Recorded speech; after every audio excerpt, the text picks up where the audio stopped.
नमस्कार दोस्तों, मैं आर के पाल आपका अपना चैनल दस्तक कंपटीशन क्लासेस में स्वागत करता हूं। वैसे कैंडिडेट जो स्पेशली ग्रुप डी की तैयारी कर रहे थे और हम लोग सीरीज़ एक चलाए थे दस्तक सीरीज, जिसमें हमने इसके प्रीवियस पार्ट में नर्वस सिस्टम का थ्योरी कवर कर लिए थे टॉपिक।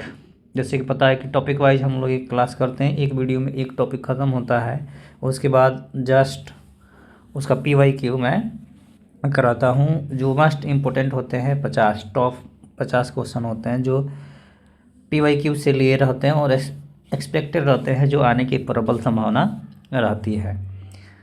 तो आज हम लोग इस वीडियो में उसी को कंटिन्यू करेंगे, उसी सीरीज़ को कंटिन्यू करेंगे और इसमें लगभग जितने भी क्वेश्चन PYQ में आए हुए हैं नर्वस सिस्टम से सबको ख़त्म करेंगे और ये आपके एग्ज़ाम में काफ़ी हेल्पफुल आएगा। ये स्पेशली आपको NTPC LP, अभी LP तो ख़त्म हो गया, टेक्नीशियन और ग्रुप डी NTPC के एग्ज़ाम के लिए भी ये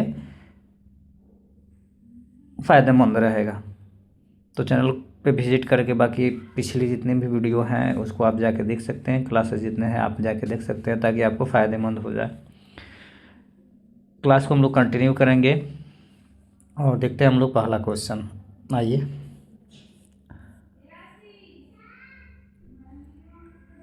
पहला क्वेश्चन ही आपको देखने को मिल रहा है। पहला क्वेश्चन मैच द फ्लोइंग है और मैच द फ्लोइंग में पहला क्वेश्चन है कि निम्नलिखित का मिलान करें। इसमें मिलान करने वाला क्वेश्चन है, पहला मिलान करना है, जिसमें अब सूची 1 रोग का नाम दिया है और सूची 2 मानव शरीर को प्रभावित भाग जो होते हैं उसको प्रभावित करने के लिए कौन कौन भाग प्रभावित होता है उस चीज़ को दिया है। तो आपको पता है कि नेत्र जो भी होगा, त्वचा शोथ, सबसे पहले आप आ जाइए डर्मेटिस जहाँ पे आ गया, डर्माइटिस जहाँ भी डर्माइटिस रोग जहाँ पे भी आपको देखने को मिलता है तो समझ लीजिए वो किससे है, चर्म से है, यानी चर्म रोग से है, चमड़ा से होता है। तो त्वचा शोथ तो आपको हो जाएगा त्वचा में, यानी बी का आपको तीसरा में ऑप्शन मिल जाएगा देखने को।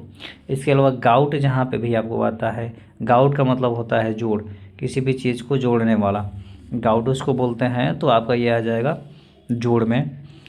और इसके बाद से मेनिंजाइटिस जो भी आता है मस्तिष्क हमारा जो होता है, स्पाइनल कार्ड जो होता है, रीढ़ की हड्डी जो होती है उसमें एक जगह पाया जाता है जिसको हम लोग मेनिंजाइटिस कहते हैं। तो ये तो सेम मिल जाएगा। इसके अलावा नेत्र श्लेष्मला शोथ आ गया, आँखें, तो ये आँखें से होगा। तो राइट आंसर हमारा जो होगा बी। एक आपका ए का एक और बी का हो जाएगा आपका 3, सी का 2 और डी का 4। तो ऑप्शन देख लीजिए एक इसमें है।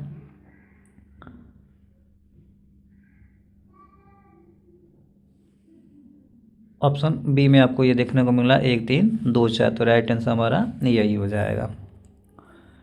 देखिए, आँख से जितनी भी चीज़ें होती है उसको हम लोग, आँख से जितनी भी चीज़ें रिलेटेड देखने को मिलेगी उसको कंजक्टिव्स कहा जाता है। हेल्थी आई ये है और इसमें क्या होता है, रेड आपको देखने को मिल जाएगा जैसे ही आँख खराब होगा। कंजक्टिविटीज जो होगा वो आपको देखने को इसमें मिल जाता है, रेड आपको देखने को मिल जाएगा। ये नॉर्मल आई आपको है तो आँख का ये रोग हो जाता है। क्वेश्चन नंबर 2 देखेंगे। इसमें भी देख लीजिए एक चीज़ और, मेनिंजाइटिस थी। तो मेनिंजाइटिस क्या होता है, 3 तरह के स्पाइनल कार्ड हमारा जो होते हैं, ब्रेन का ये हिस्सा हो गया, स्पाइनल कार्ड जो होते हैं वो 3 तरीके से आपको देखने को मिल पाते हैं। उसमें 3 लेयर आपको होता है, एक को पियोमीटर बोलते हैं, एक को अर्कनोड बोलते हैं और एक को डिग्रामीटर बोलते हैं। बीच वाला पार्ट जो होता है उसको डिग्रामीटर कहा जाता है। उसके बाद से उसके अंदर वाला जो पार्ट होता है सबसे भीतरी पार्ट उसको अर्चनाइड बोला जाता है और फर्स्ट वाला जो पार्ट होता है उसको पियोमीटर बोला जाता है। 3 तरह के होते हैं और इसी को हम लोग क्या बोलते हैं, मेनिंजिस बोलते हैं। ये आपको स्पाइनल कार्ड में देखने को मिलता है, तो आप फिगर से देख सकते हैं। इसके अलावा क्वेश्चन नंबर 2 देखेंगे। क्वेश्चन नंबर 2 देखेंगे, इसमें क्या करना है कि क्वेश्चन दिया सूची 1 को सूची 2 से सम्मिलित कीजिए और सूचियों के नीचे दिए गए कोड से सही उत्तर चुनिए। लिस्ट 1 लिस्ट 2 दिया है, इधर जो है ऑर्गन दिया है और इधर जो टेस्ट है वो उसको दिया गया है। तो सबसे पहले देख लीजिए यहाँ पे ईसीजी जो है बी आ जाता है। ईसीजी जो होता है वो आपको हृदय से ईसीजी जो होता है वो हृदय से संबंधित होता है, और ईओजी जो होता है वो नेत्र से संबंधित होता है। ई जो होता है वो ब्रेन से संबंधित होता है, और एमजी जो होता है वो मसल से संबंधित होता है। तो ई का आपको देखने को मिला, ईसीजी तो 4 हो गया, और एक देखने को मिला आपको 3। तो एक का 3 देख लीजिए। राइट आंसर आपका कहाँ है? राइट आंसर ऑप्शन बी हो जाएगा। क्वेश्चन अगला देखते हैं। क्वेश्चन नंबर 3, ये भी मैच द फॉलोइंग ही है। मैंने ये क्वेश्चन लगाया है क्योंकि क्वेश्चन आपको डायरेक्ट यही देखने को आपको मिल जाते हैं। सेम क्वेश्चन है, केवल इसका पैटर्न चेंज किया है कि सूची 1 को सूची 2 से सम्मिलित करें और सूचियों को नीचे दिए गए कोड से सही उत्तर चुनिए। सेम था। अब ये इन्होंने क्या किया कि अब इन्होंने किसको क्या बोलते हैं ये दे दिया, और यहाँ पे ऑर्गन का नाम दे दिया। जैसे सूची 1 में देखेंगे तो कार्डियोलॉजिस्ट, तो जहाँ भी आपको कार्डियोलॉजिस्ट देखने को मिल जाएंगे तो कार्डियोलॉजिस्ट हृदय में वो चले जाते हैं। तो कार्डियोलॉजिस्ट किसको बोला जाता है? जो हार्ट के मरीज जो हार्ट के डॉक्टर होते हैं उसको कार्डियोलॉजिस्ट बोला जाता है। तो ये हार्ट हो जाएगा। तो ए का तो 3 आपको देखने को मिल गया। इसके अलावा यूरो, और पता है आपको कि ब्रिक जो होता है, टोटल ब्रिक किडनी जो होता है वो किसका बना होता है? तो वो न्यूरॉन का बना होता है। न्यूरॉन के समूह को हम लोग क्या बोलते हैं? किडनी या गुर्दा बोलते हैं। तो नेफ्रोनोलिस्ट, नेफ्रॉन उसको कहा जाता है। तो नेफ्रोनोलिस्ट आ जाएगा आपको 4 नंबर में। तो बी का 4 होगा। सी में देखो यूरोलिनिस्ट जब भी आ जाएंगे तो वो आई से रिलेटेड होते हैं, जहाँ पे यूरो शब्द आता है। तो ये ये यूरोनिल जो होगा वो किडनी से संबंधित होता है, यूरेनी ब्लडर से संबंधित होता है। तो ये आपको दूसरा में देखने को मिल जाएगा। और आउटलिस्ट जहाँ पे आ गया वो आपको नेत्र से देखने को मिल जाता है। तो राइट आंसर हमारा ए का 3 हो जाएगा, बी का 4, सी का 2 और डी का 1 हो जाएगा। तो राइट आंसर हमारा पहला ही हो जाएगा। अगला क्वेश्चन देखते हैं। क्वेश्चन नंबर 4 में है कि उस तंत्र का नाम बताएं जो आपकी हर गतिविधि को नियंत्रित करता है। श्वसन तंत्र, अंतःस्रावी तंत्र, तंत्रिका तंत्र और बहिस्राव तंत्र। तो आपको पता है कि बहिस्राव तंत्र तो होगा नहीं, अंतःस्रावी तंत्र, श्वसन तंत्र तो केवल सांस को निर्भर करता है। इंडोक्राइन सिस्टम तो केवल एड्रिनल ग्रंथि, अंदर जितनी भी ग्रंथि होती है उसको करता है। और बहिस्राव तंत्र में आपके चमड़ा वगैरह को क्या करता है? रिलीज करता है। और इसमें पूछा है कि उस तंत्र का नाम बताना है जो आपके हर गतिविधि को नहीं करता। तो पूरा हर गतिविधि जो है किससे है डिपेंड? तो वो नर्व से है, यानी हमारे टिश्यू से, नर्वस सिस्टम से ही है। तो राइट आंसर हमारा जो हो जाएगा तंत्रिका तंत्र हो जाएगा, नर्व से हो जाएगा। क्वेश्चन नंबर 5 देखेंगे। क्वेश्चन नंबर 5 में है कि what is the unit of nervous system? तंत्रिका तंत्र की इकाई को हम लोग क्या बोलते हैं? तो जैसे मैंने बताया कि ब्रिक की इकाई को क्या बोलते हैं? नेफ्रॉन होता है। उसी तरह से तंत्रिका तंत्र की इकाई को हम क्या बोलते हैं? वो न्यूरॉन बोलते हैं। तो राइट आंसर हमारा जो हो जाएगा वो न्यूरॉन हो जाएगा। अगला क्वेश्चन देखते हैं। आप यहाँ पे देख सकते हैं, इसमें फिगर के माध्यम से भी आपको दिखाया गया है। देखिए ये पूरा हमारा ब्रेन हो गया। इसी के नीचे जो पाया जाता है ये टोटल स्पाइनल कार्ड पाया जाता है। और यहाँ पे हमारा जो ग्लैंड्स पाया जाता है वो कैरेनियल नर्व से है।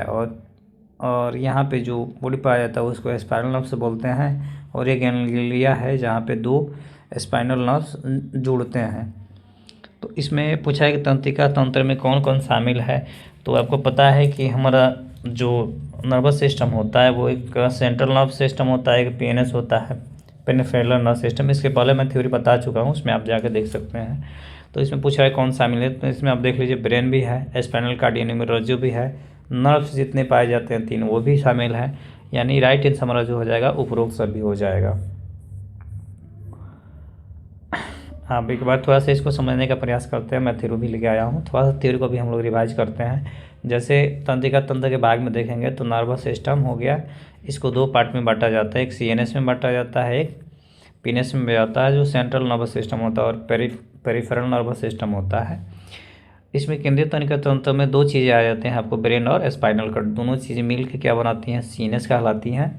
और पीएनएस में आप देखिएगा तो क्रेनियल तंत्रिका और स्पाइनल तंत्रिका जो होती है दोनों नर्व्स बनती है। क्रेनियल तंत्रिका जो होती है वो ब्रेन से आता है और स्पाइनल जो आती है वो आपको स्पाइनल कॉर्ड से आती है, जो स्पाइनल होती है। अगर क्रेनियल तंत्रिका की अगर पेयर्स पूछे कितनी संख्या होती है तो इसकी संख्या 12 पेयर्स होती है, और उसी तरह से स्पाइनल की करें तो वो 31 पेयर्स के करीब में पाई जाती है। तो ये याद रखेंगे। अगला क्वेश्चन देखते हैं। केंद्रीय तंत्रिका तंत्र, अगला क्वेश्चन है कि केंद्रीय तंत्रिका तंत्र सीएनएस में शामिल है। तो अभी मैंने बताया थ्योरी में, देख लीजिए कि सीएनएस में कौन कौन शामिल है। तो सीएनएस में देखिए आप केंद्रीय तंत्रिका तंत्र में क्या शामिल था, ब्रेन शामिल था और मेरुरज्जु या स्पाइनल कॉर्ड शामिल था। तो दो चीज़ें इसमें आपको देखने को मिलेंगी, दो चीज़ें शामिल होंगी। कौन कौन, मस्तिष्क और स्पाइनल कॉर्ड। तो ब्रेन एंड नर्व्स तो होगा नहीं, ब्रेन एंड नर्व्स तो होगा नहीं, स्पाइनल कॉर्ड एंड नर्व्स तो होगा नहीं, और brain spinal cord and nerves तो होगा नहीं। तो राइट आंसर हमारा ब्रेन एंड स्पाइनल कॉर्ड हो जाएगा। मस्तिष्क और ए, सॉरी यहाँ पे ए ऑप्शन लिख लीजिएगा, ए नहीं दिया, मस्तिष्क और मेरुरज्जु हो जाएगा। अगला देख, एक मिनट, हाँ ब्रेन और स्पाइनल कॉर्ड, ठीक है। अगला क्वेश्चन देखते हैं, क्वेश्चन नंबर 7। क्वेश्चन नंबर 7 कहता है कि आसन न्यूरॉन्स की एक जोड़ी के बीच एक सूक्ष्म अंतर जिसके ऊपर से तंत्रिका वेग एक दूसरे से न्यूरॉन में जाते समय गुजरते हैं उसे क्या कहा जाता है। तो देखिए आपका न्यूरॉन टोटल ऐसे आपको देखने को मिलता है। मैं फिगर से दिखाने का प्रयास करता हूँ। इस तरीके से आपको डेंड्राइट्स आ जाते हैं और इस तरह से आपको देखने को मिलता है न्यूरॉन्स। तो न्यूरॉन्स में देखिए दो के बीच में जो पाया जाता है, यहाँ से यहाँ वो पहुँचेगा, एक ऊपर से दूसरे ऊपर, एक न्यूरॉन से दूसरे न्यूरॉन में जाएंगे। इस तरह से रचना पाया जाता है जिसको हम लोग डेंड्राइट्स भी कहते हैं। तो उसको बोला है कि उससे क्या कहा जाता है, तो उसे न्यूरोट्रांसमीटर कहा जाता है। न्यूरोट्रांसमीटर उसको कहा जाता है। तो राइट आंसर न्यूरोट्रांसमीटर हो जाएगा। आप यहाँ पे देख लीजिए, फिगर में दिखा रहा हूँ, ऐसे आपको न्यूरॉन देखने को मिलेंगे। न्यूरॉन है और यहाँ से जो पार्टें हैं, इसके जो ज्वाइंट होते हैं इसको हम लोग एक्सन बोलते हैं। इसके सबसे नीचे वाला पार्ट ऐसे जो आपको देखने को मिल रहा है उसको हम लोग सिनेप्स बोलते हैं। और सिनेप्स से क्या होता है, फिर दूसरे न्यूरॉन से सिनेप्स से जाकर जुड़ जाता है। बीच वाला जो है इसको हम लोग केंद्रक बोलते हैं, केंद्रक कोशिका बोलते हैं। और यही डेंड्राइट्स इसको बोला जाता है, जो रचना आपको दिखाई दे रहा है। तो डेंड्राइट्स ही क्या होता है, सिनेप्स के माध्यम से जाके वहाँ पे जुड़ जाता है। यानी डेंड्राइट्स एक न्यूरॉन का डेंड्राइट्स दूसरे न्यूरॉन के डेंड्राइट्स से जुड़ता है, उसको हम लोग सिनेप्स बोलते हैं। और जो वहाँ पे ये लंबी नलिका पतली पाई जाती है उसको एक्सन बोला जाता है। दूसरे न्यूरॉन से डेंड्राइट्स जुड़ जाता है और जुड़ के फिर आगे चला जाता है, फिर उसी तरह से डेंड्राइट्स आगे जुड़ जाता है। तो ये पूरे न्यूरॉन्स में होते हैं। ये टोटल पूरे प्रोसेस को हम लोग न्यूरोट्रांसमीटर कहते हैं, क्योंकि एक जगह से दूसरे जगह ये ट्रांसफ़र होना है। अगला क्वेश्चन देखेंगे कि वह रसायन जो सिनेप्स के पार संकेतों को प्रसारित करता है उसे क्या कहते हैं। तो अभी मैंने बताया वो क्या है, न्यूरोट्रांसमीटर हो जाएगा। अगला क्वेश्चन देखेंगे, क्वेश्चन नंबर 9। क्वेश्चन नंबर 9 में से कौन सा मांसपेशी संकुचन में शामिल मुख्य रूप से न्यूरोट्रांसमीटर होता है। तो कह रहा है एड्रेनालाइन, एसिटाइलकोलाइन, सेरोटोनिन और डोपामाइन। तो सेरोटोनिन जो होता है वो होता है। क्वेश्चन अगला देखेंगे, क्वेश्चन नंबर 10 है कि विद्युत आवेग एक न्यूरॉन में यात्रा करता है। पूछा है कि विद्युत आवेग एक न्यूरॉन में यात्रा करता है, कैसे यात्रा करता है। तो पहले डेंड्राइट्स तो होगा नहीं, क्योंकि पहले किस में जाता है, पहले तंत्रिका शिरा में जाता है, फिर एक्सन में जाता है, फिर सेल बॉडी में जाता है और फिर डेंड्राइट्स में जाता है। इसको देखने का हम लोग प्रयास करेंगे कहाँ कहाँ पहले जाता है। देखिए सबसे पहले कहाँ जाएगा, तो सबसे पहले डेंड्राइट्स में, सबसे पहले आपको डेंड्राइट्स में जाएगा। ये पूरा हमारा न्यूरॉन है, सबसे पहले डेंड्राइट्स में जाएगा, फिर केंद्रक में जाएगा, फिर सेल बॉडी में, फिर एक्सन में, फिर माइलिन शीथ में, फिर नोड्स में जाता है। ये पूरा प्रोसेस होता है। सबसे पहले कोशिकाएं में, श्वान कोशिका में, फिर माइलिन में, रेनबियर की नोड में जाएगा। तो उसके बाद से सिनेप्टिक्स सीरा में लास्ट में सबसे जाता है, एक्सन टर्मिनल में जाता है। तो सबसे पहले यहाँ पे आंसर आप देखिए कि सबसे पहले क्या होगा, सबसे पहले आपको डेंड्राइट्स है, तो डेंड्राइट्स ऑप्शन किस किस में है, तो अब तो आप पहला में, और इसमें तो ये कट गया और ये कट गया, तो डेंड्राइट्स आप इसके बाद से दूसरा देखेंगे। डेंड्राइट्स के बाद किस में जा रहा था, तो उसके बाद से न्यूक्लियस में, केंद्रक में, तो केंद्रक है नहीं, तो कोशिकाएं है, एक सन है, और उसके बाद से सबसे लास्ट में एक्सोनल एंड में जा रहा था, तो राइट आंसर हमारा जो हो जाएगा सी हो जाएगा।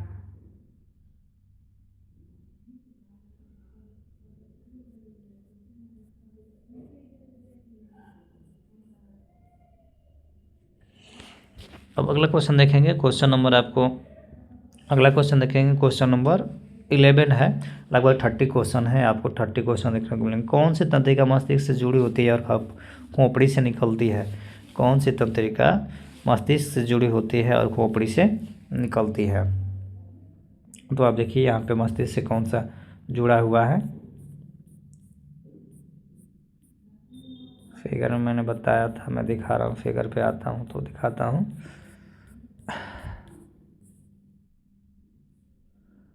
CNS जुड़ा हुआ है मस्तिष्क से, क्रेनियल तंत्रिकाएं जुड़ी रहती हैं। 11 11 11 11 11 11।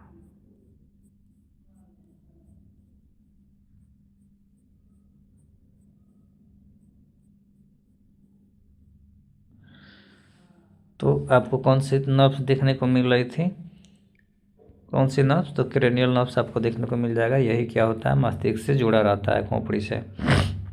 क्वेश्चन नंबर अगला देखेंगे। अगला क्वेश्चन कह रहा है कि मेरुरज्जु मस्तिष्क के किस भाग से निकलती है? मेरुरज्जु मस्तिष्क के किस भाग से निकलती है? सेरिबेलम, मेडुला, पोन्स और सेरिब्रम। तो वो सेरिबेलम से निकलती है। सॉरी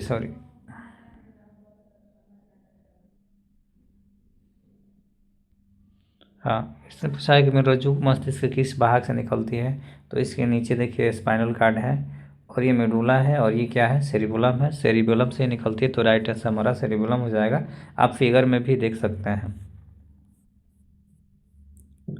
अब क्वेश्चन नंबर 13 देखेंगे। 13 कह रहा है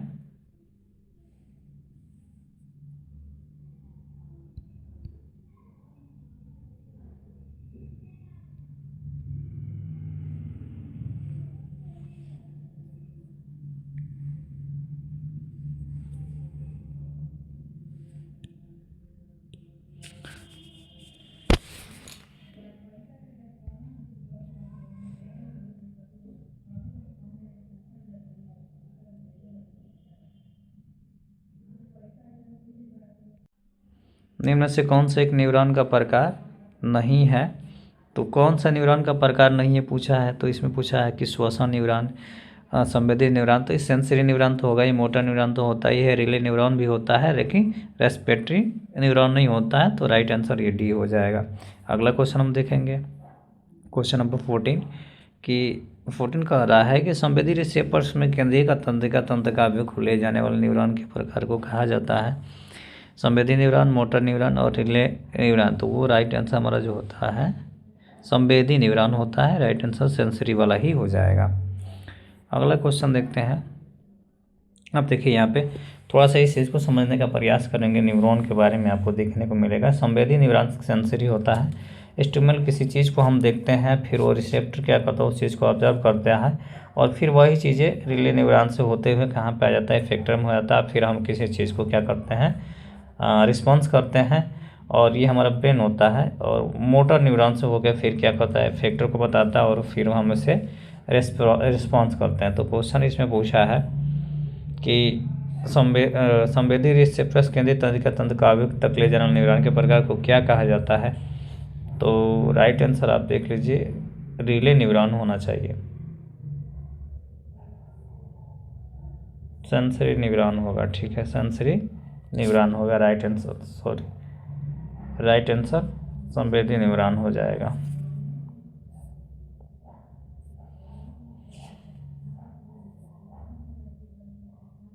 क्वेश्चन नंबर, हाँ आप ये समझ गए। क्वेश्चन नंबर 15 है। क्वेश्चन नंबर 15 कह रहा है कि संवेदी न्यूरॉन संचारित करते हैं। संवेदी न्यूरॉन संरचना से राइट करते हैं रिसेप्टर से सीएनएस तक, मेरुरज से मस्तिष्क तक, तो रिसेप्टर से सीएनएस तक आपको हो जाएगा। तो आप देख लीजिए रिसेप्टर कहाँ से कर रहा है, रिसेप्टर संवेदी न्यूरॉन से कहाँ तक, रिस्पॉन्स तक, संवेदी न्यूरॉन से रिस्पॉन्स तक, रिसेप्टर से वही होगा, रिसेप्टर से सीएनएस तक। अब अगला क्वेश्चन देखते हैं। क्वेश्चन नंबर 16 आपको कहेगा, क्वेश्चन नंबर 16 कह रहा है कि निम्न में से कौन सा मस्तिष्क का हिस्सा नहीं है। सेरिबेलम को हम लोग प्रमस्तिष्क भी कहते हैं, सेरिबेलम को मस्तिष्क कहते हैं, मेडुला ऑब्लिंगेटा हिले है, लेकिन इसमें मस्तिष्क का हिस्सा कौन सा नहीं है, तो वह स्पाइनल कॉर्ड नहीं है, मेरुरज्जु नहीं है। अगला क्वेश्चन देखते हैं। क्वेश्चन नंबर देखिए, आप यहाँ पर देख सकते हैं ब्रेन के बारे में दिखाया गया पूरा बढ़िया से। ब्रेन हमारा जो होता है 3 भाग में बढ़ जाता है, कौन कौन, फोर ब्रेन, मिड ब्रेन और hind brain. Fore brain, mid brain और हिंड ब्रेन, 3 चीज़ों में ये बट जाता है। फोर ब्रेन को हम लोग अग्र मस्तिष्क भी कहते हैं, इसमें से सेरिब्रम और थैलेमस 2 चीज़ें पाई जाती है। अग्र मस्तिष्क जो होता है 2 भाग में बढ़ जाता है, एक सेरिब्रम में, प्रमस्तिष्क जिसको कहते हैं, थैलेमस में, थैलस जिसको कहते हैं, हाइपोथैलेमस इसी के अंतर्गत आता है। इसलिए फोर ब्रेन को हम लोग क्या बोलते हैं, चतुराई का केंद्र भी बोलते हैं, और बुद्धि और चतुराई का केंद्र यही होता है, सेरिब्रम ही होता है। और वही हाइपोथैलेमस भी पाया जाता है, थैलेमस और प्रमस्तिष्क पाया जाता है, वो सेरिब्रम में पाया जाएगा। ये अग्र मस्तिष्क इसको बोला जाता है। इन 3 भागों में बांट दिया गया, इसलिए इसको बुद्धि और चतुराई का केंद्र भी कहा जाता है। मध्य मस्तिष्क की यदि बात करें तो मध्य मस्तिष्क जो होता है वो ऑप्टिक लोब में होता है, मध्य मस्तिष्क बीच में पाया जाता है। हिंद मस्तिष्क को हम बोलेंगे, हिंद ब्रेन को जब बोलेंगे तो वो 3 तरीके से बढ़ जाता है। सेरिबुलम जिसको हम मस्तिष्क कहते हैं, पोन्स बर्लाई में, और मेडुला ऑब्लिंगेटा में ये बढ़ जाता है। इसी पर क्वेश्चन आपको देखने को मिलेगा कि पोन्स बर्लाई मेडुला किस मस्तिष्क का हिस्सा है। तो आप देख सकते हैं कहाँ पे था आपको, पोन्स बर्लाई और मेडुला ऑब्लिंगेटा, तो वो पश्च मस्तिष्क का है, हिंद ब्रेन का है। यानी तो राइट आंसर हमारा जो हो जाएगा, क्या हो जाएगा, पश्च मस्तिष्क को हो जाएगा। राइट आंसर हमारा पश्च मस्तिष्क हो जाएगा। और थैलेमस आपका जो होगा अग्र मस्तिष्क का होगा, और बाकी ऑप्टिक लोब जितने भी होते हैं वो मध्य मस्तिष्क का होते हैं। आँखों से रिलेटेड जितने भी चीज़ होते हैं उसको नियंत्रित वो करता है। तो राइट आंसर हमारा जो हो जाएगा यहाँ पे आपको सी देखने को मिल जाएगा। क्वेश्चन अगला देखते हैं। क्वेश्चन नंबर 18 आपको देखने को मिलेगा। क्वेश्चन नंबर 18 में है,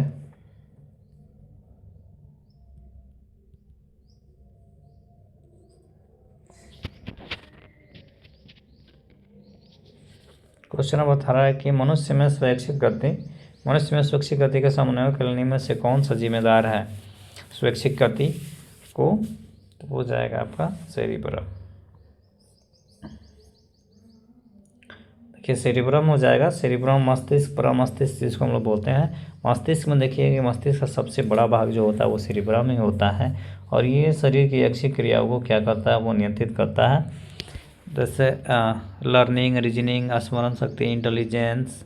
इसके अलावा आपको मिलने का इमोशन, पर्सनालिटी, इमेजिनेशन, कल्पना करना, ये सारी चीज़ें। इसके बाद से जजमेंट और एक्सप्रेशन, विल बी पावर, इच्छा शक्ति की अभिव्यक्ति आने लगती है। तो ये सारे चीज़ आपको प्रमस्तिष्क में देखने को मिलता है। राइट। अगला क्वेश्चन देखेंगे। क्वेश्चन नंबर मस्तिष्क के उस भाग को पहचाने जो मुद्राओं को बनाए रखने, संतुलन रखने तथा साम्यावस्था को नियंत्रित करने में करता है। बताया है कि कह रहा है कि मस्तिष्क के उस भाग का, तो ब्रेन स्टेम जो होता है वही राइट आंसर हमारा हो जाएगा, ब्रेन स्टेम।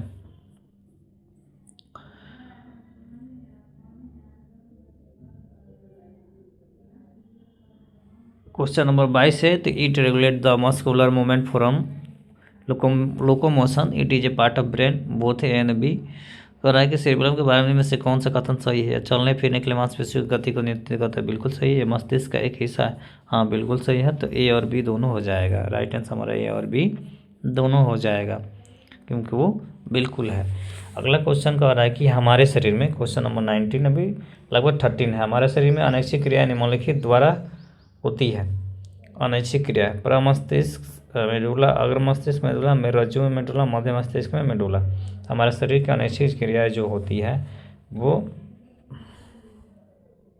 मध्य मस्तिष्क में मेडुला से होता है।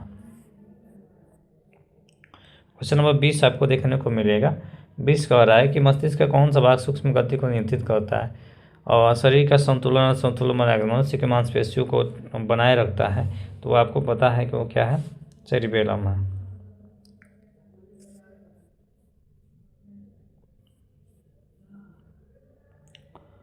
क्वेश्चन नंबर 23 देखें, इनमें से कौन सा मनुष्य के हृदय गति और श्वास के नियम के लिए जिम्मेदार है।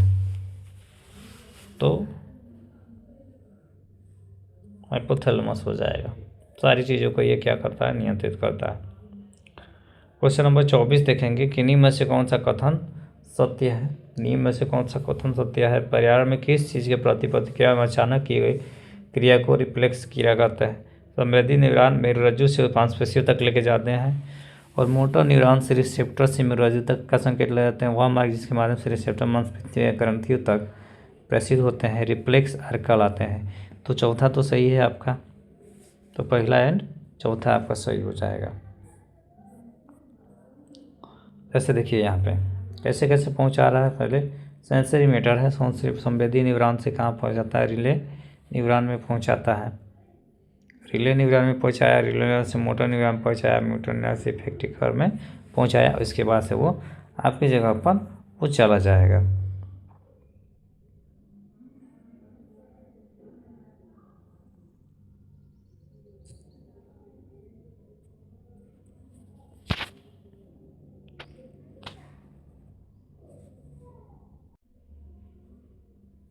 अगला क्वेश्चन है संवेदी रिसेप्टर, बता दिया मैंने, ये रिले न्यूरॉन होगा, बता दिया था मैं।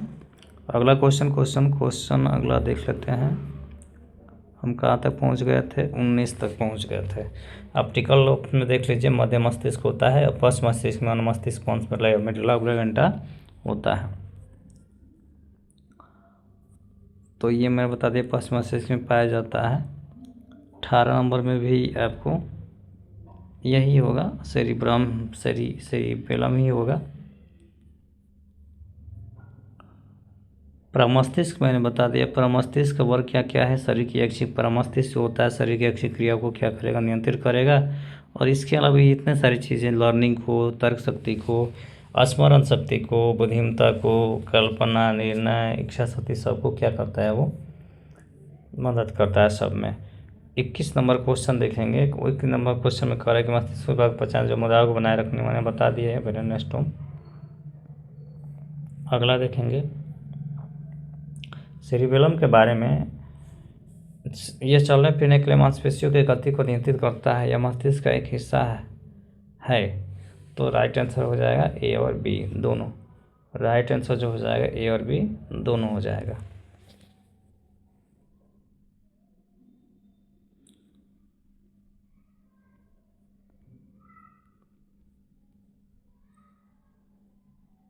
अगला क्वेश्चन, हमारे शरीर में अनैच्छिक क्रिया निम्न में से किसके द्वारा नियंत्रित होती है। तो मैंने बता ही दिया, मध्य मस्तिष्क वाला जो हो जाएगा वो हो जाएगा।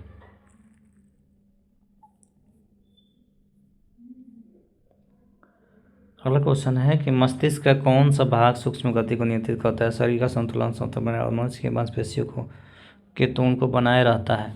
तो राइट आंसर हमारा जो हो जाएगा वो है हाइपोथैलेमस।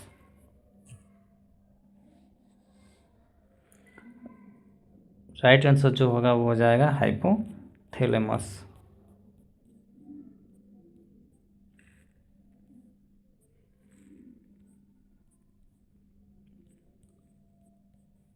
पीडीएफ में ही दिक्कत हो गया आज।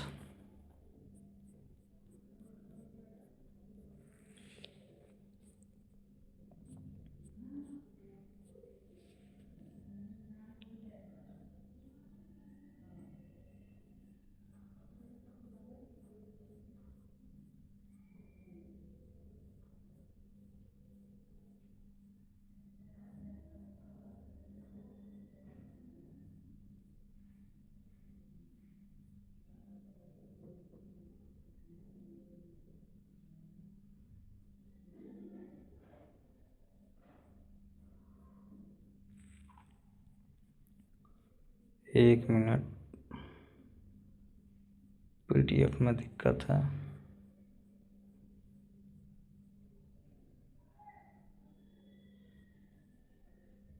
आइए 25 नंबर क्वेश्चन देखने का प्रयास करते हैं। 25 नंबर क्वेश्चन आपको कह रहा है कि प्रतियोगिक क्रिया को नियंत्रित कौन करता है। रिफ्लेक्स वाला जो चीज़ है उसको कौन करता है, तो वो होती है आपको तंत्रिकाएँ। राइट आंसर हो जाएगा तंत्रिकाएँ। क्वेश्चन नंबर 26 देखेंगे, इनमें से कौन सी क्रिया प्रतिक्रिया नहीं है, प्रतिवर्ती क्रिया नहीं है। कपकपी, छींकना, खांसना। तो छींकना, खांसना और आंखें झपकना ये तो है, लेकिन कपकपी नहीं है, शिवरिंग नहीं है। तो राइट आंसर यही हो जाएगा, शिवरिंग नहीं है। क्वेश्चन नंबर 27 देखेंगे, और 27 देखेंगे तो 27 में कि रिफ्लेक्स आर्क घटकों का सही क्रम कौन सा है। तो मैंने बताया उसमें रिसेप्टर नहीं होगा पहले, तो रिसेप्टर में रज्जु, संवेदी न्यूरॉन, मोटर न्यूरॉन और मांसपेशी। तो राइट आंसर हमारा जो हो जाएगा ए हो जाएगा।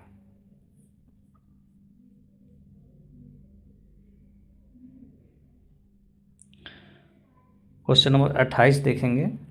क्वेश्चन नंबर 28, मनुष्य में नींद जागने के चक्र के लिए कौन सा जिम्मेदार है। तो आपको पता होना चाहिए कि जगने के लिए और इसके लिए पिनियल ग्लैंड जो होता है वो जिम्मेदार होता है। क्वेश्चन नंबर 29 देखेंगे। क्वेश्चन नंबर 29 कह रहा है कि रिसेप्टर के बारे में कौन सा कथन सही है। स्वाद और ग्रहण दोनों रिसेप्टर का पता लगाते हैं। स्वाद रिसेप्टर का पता लगाने के लिए घ्राण रिसेप्टर स्वाद का पता लगाते हैं। स्वाद रिसेप्टर स्वाद का पता लगाते हैं, आपके घ्राण रिसेप्टर का पता, घ्राण रिसेप्टर से आपको पता लगाते हैं स्वाद रिसेप्टर घाव का। तो राइट आंसर समझ हो जाएगा वो ए हो जाएगा।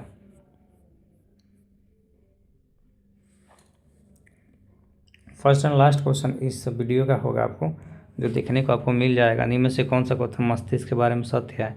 मस्तिष्क का मुख्य सोचने वाला भाग पास मस्तिष्क है, ठीक है। लवर गन समस्ती आदि केंद्र में मस्तिष्क है। उल्टी रक्तचाप जैसी अनेक क्रियाएं पास मस्तिष्क में स्थित मेदुला के द्वारा होती है। तो राइट आंसर हमको बी दिख रहा है, 1, 2 और 3।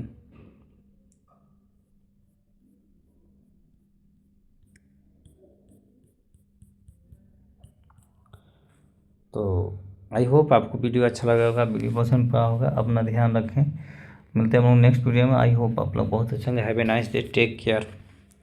मिलते हैं नेक्स्ट वीडियो में, तब तक अपना आप ध्यान रखें। जय हिंद, जय भारत।